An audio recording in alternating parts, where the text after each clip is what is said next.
Greetings, friends. I want to talk about the question of prepping and how realistic is prepping? Or perhaps the question is, how realistic are many of the preppers out there? Because I think some of them are being realistic, others are being less realistic.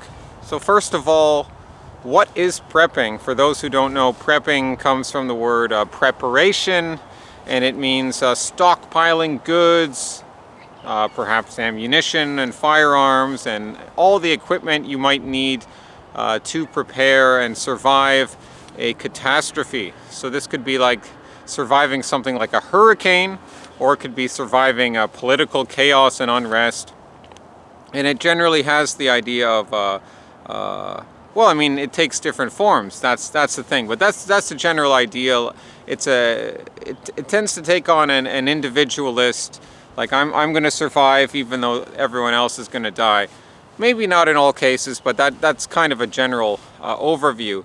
So I think this is a good idea overall. Obviously, we're headed for more decline and more chaos. So I certainly sympathize.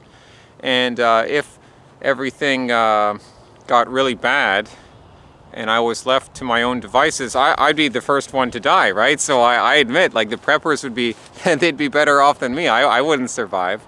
But let me talk about 3 people on the internet, on YouTube. Perhaps you've heard of them, maybe not. One of them is Devin Stack of Blackpilled. The other is Stixx Hexenhammer, the libertarian. Another is Bjorn Andreas Bull-Hansen from Norway, and he's big on Viking culture and masculinity and you know, other things too, but generally from that perspective. So Devin Stack of Blackpilled, I appreciate his content. It can be a little negative at times, but he's got some good insights. But he talks a lot about how he lives in the desert in the Southwest. I don't know if it's Arizona or something, and he talks about how he has his plan. If SHTF,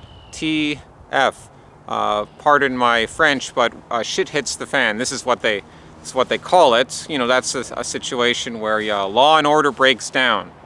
And you probably have to get out of the city. You can't trust anyone, so you have to survive for at least a short amount of time. And he's got it all planned out. He's practiced it numerous times, where he leaves his house, he goes on a hike through the desert to some rendezvous point. I don't know if it's a rendezvous or just some safe point which he has planned out, presumably where he will have food and ammunition and a way to hunker down and last some time. And he's practiced hiking through the desert, and you have to be able to do it with a heavy pack, and you have to be able to carry enough water. And he says a lot of preppers, they get all their equipment and all the stuff that they think they need, but they don't practice. They might not be in physically the best shape. They don't realize what can go wrong without really running through the plan. So I can see where he's coming from. This is not a bad idea. This is good. I applaud him for this. However, I must ask the question, Devin Stack is married, and he never talks about his wife coming with him on these practice runs. So your wife is she going to be able to keep up pace with you? So that's one thing I was wondering about. Devin, maybe someone could ask him. What's the long-term scenario? What happens when, okay, you've hunkered down for a bit, you're going to have to meet up with other people, right? You know, everyone will say, like Ramsey Paul will say, the best form of prepping is forming networks with other people, and I agree. Because that's the most realistic thing to me. You have to have people you can rely on. When it comes to Stixx Hexenhammer, I mean, he's not much of a prepper, but he is the big libertarian, free market guy, and believes in, firearms and all this stuff. Last year, around this time, he was hyping the Rona, big time hyping the Rona, saying, oh man, everything's going to get so bad, millions of people are going to die. I don't know if those are his direct words, but he was saying it's going to be really bad, and telling people you got to stock up on the toilet paper. You gotta buy guns and ammunition. And I mean, I guess in a way he was right, because there was a run on toilet paper in some of these some of these commodities. But I mean, he also fed the hype, which I don't think is very cool. But I know that's kind of a separate question. But Stixx was from Rutland, Vermont. He's from there, which is a small town in Vermont, where this sort of prepping might be more practical. But he has since married a Dutch lady. God bless him. I'm happy for him. But he's moved to the Netherlands, urban Netherlands. I think he's in Amsterdam or somewhere around there. Very urban country, small country. I mean, you're in the you're in the belly of Babylon. I mean, okay, the whole world is practically Babylon, but you know, you're in the heart of this urban area. Like, what are you gonna do, Stixx? Like, the third case would be Bjorn Andreas Bull-Hansen, the Norwegian. He's a real outdoorsman. Of the three I've mentioned so far, he actually goes into the woods somewhat regularly. You know, builds fires, hikes long distances. I don't know if he owns guns, but he probably has bows and knives and stuff. Like, he could probably hunt if he needed to. He could probably survive for a time. I know he does spend the night out there sometimes. And he really recently released a video how people were criticizing him, who he calls these critics of his the tough guys, and he's bringing them down. And they were saying like, oh, Bjorn, you don't actually fight. You just spend all your time doing Viking stuff and all this stuff outdoors in the woods. Like, what are you actually going to do to fight? And he never actually really answered that question. But I don't care. That's not really the point. But he talked about how, well, you tough guys, you aren't actually going into the woods. You aren't actually working on your survival skills. And again, this is all good stuff. There's an important aspect to masculinity of being outdoors, being in the woods, building a fire. I totally get it. That's healthy for masculinity. That's healthy for anyone, not just men, to get out into nature, to hike, to be more fit. And he was calling out these tough guys, saying like a lot of you know, and he was calling out preppers specifically, saying a lot of them, you know, they stockpile all this stuff, but they don't look like they could actually walk very far. And I think that's a valid point. However, in his response, Bjorn Andreas Bull-Hansen wasn't saying much about how he's like, what's your long-term strategy here? If SHTF happens and there's no more law and order, so you go out into the woods, you start surviving, you kill a deer or an antelope or I don't know, caribou or something, whatever they have in Norway. Okay, what's your long-term strategy?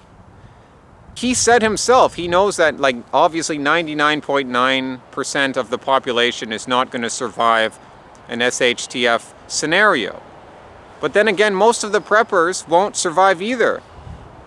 Right? So he didn't really provide an answer as to why this is the right thing to do. He didn't mention the importance of forming networks of people that you can rely on. I think this is the big thing that is being left out of the conversation. Not totally, but a lot of these guys are there. It's more of this individualist, kind of a libertarian look on matters. It's like, yeah, that may work for you. And the question is like, well, are some of these preppers being cowardly and almost selfish? Like, they don't care about society. Maybe they care about society, but they're just focused on, I just want to survive. I just want to, and I think that's not fair to paint all preppers with that brush. That's obviously not fair, but there might be some truth in that, because you can't be too optimistic about the future, but neither can you be too black-pilled. You can't be too cynical. The thing is about this whole breakdown, this collapse that they keep predicting, it likely won't happen.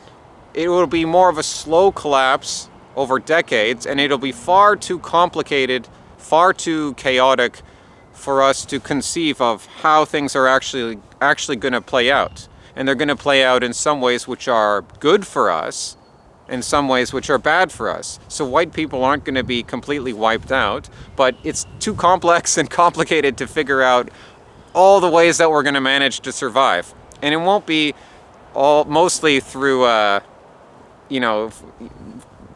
making a bunker somewhere in the Rocky Mountains and going there and surviving. So don't assume that it's going to be this total breakdown in law and order. It'll be this more slower, chaotic collapse over time. And actually, if it was a total SHTF scenario, For accelerationists who think this is a good thing, that's just going to be taken advantage of by the elites. They would actually like that. Then they would grab even more power. Total feudal world. That's their big opportunity. So we don't want to be accelerationists either.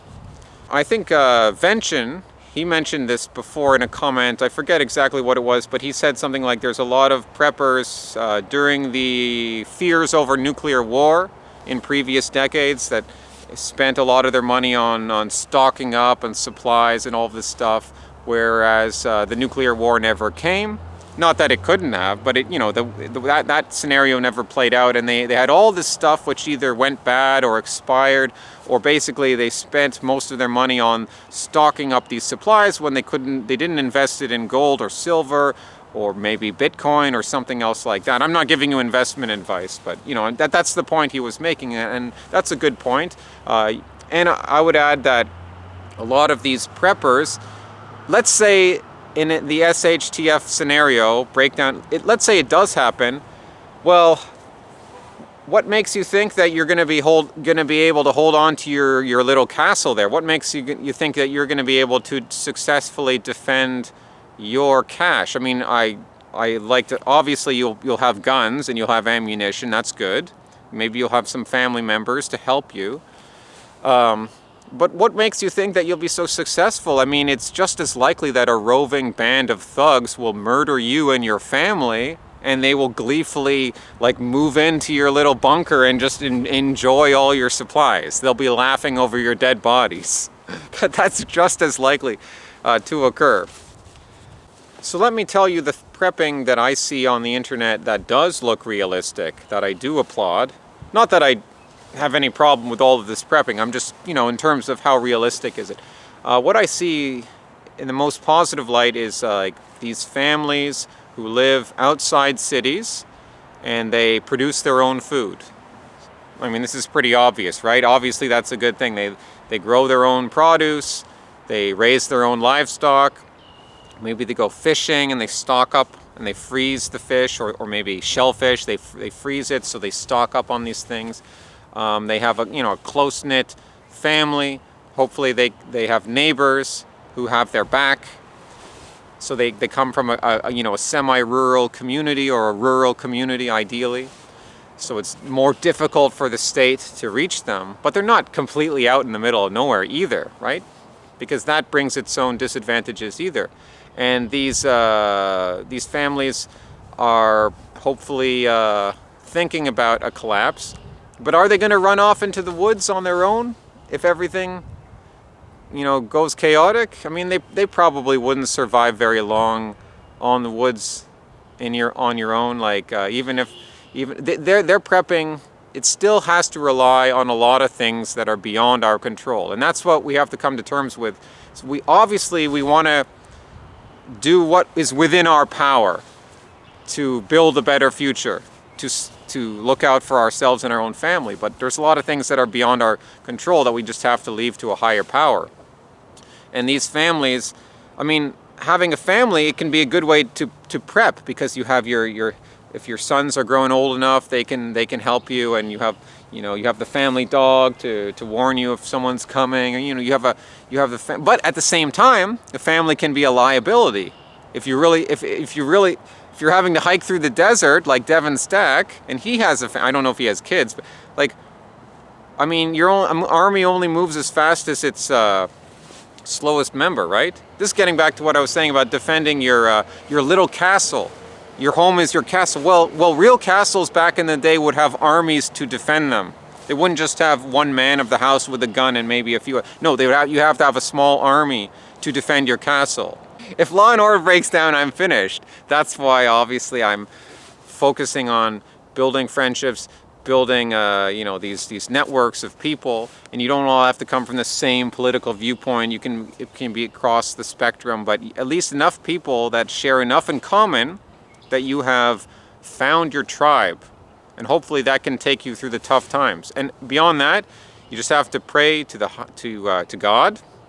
And because only God can rise above the chaos and the things that we cannot predict. Hasta luego, amigos.